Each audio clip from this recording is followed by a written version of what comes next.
Welcome to BriefBites for Better Care. Today we're going to talk about patient outcomes. How we think about a problem in healthcare determines how we make decisions. And how we make decisions determines patient outcomes. Getting the right diagnosis is not just about what we know. It's about how we think, how we reason, and how we make those decisions. So here's a simple question that you should be able to answer very quickly. In a lake, there is a patch of lily pads which doubles in size each day. If it takes 48 days to cover the whole lake, how long will it take to cover half the lake? You've got 3 seconds. If you answered 24 days, you would have used intuitive thinking, and you would have been wrong. If you answered 47 days, your brain would have worked just that little bit harder.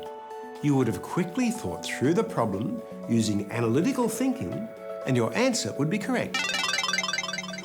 In our daily work, we use intuitive thinking, people sometimes call that type 1 thinking, and analytical thinking, sometimes called type 2 thinking.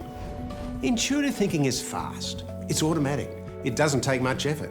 It can be influenced, though, by the context or by recent experience. It's very efficient and we all use it. In fact, we'd never get through the day's work without it. But intuitive thinking leads to more errors than analytical thinking. It brings with it the trap of premature closure, of jumping to a conclusion. Analytical thinking is slower. It involves careful thinking. It's more rigorous, but it's less prone to error. The question about the lily patch growing on the lake shows the difference between the two types of thinking. And both styles of thinking are useful, but if we want to reduce diagnostic error, we need to be aware when we're using intuitive thinking and not always rely on it. So here are 4 tips for reducing diagnostic error. First, be aware of when we're using intuitive thinking. 2, use the terms provisional diagnosis and then list the other possibilities, the differential diagnoses.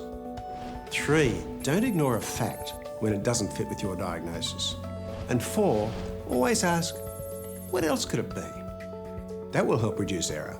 See you again on BriefBites for Better Care.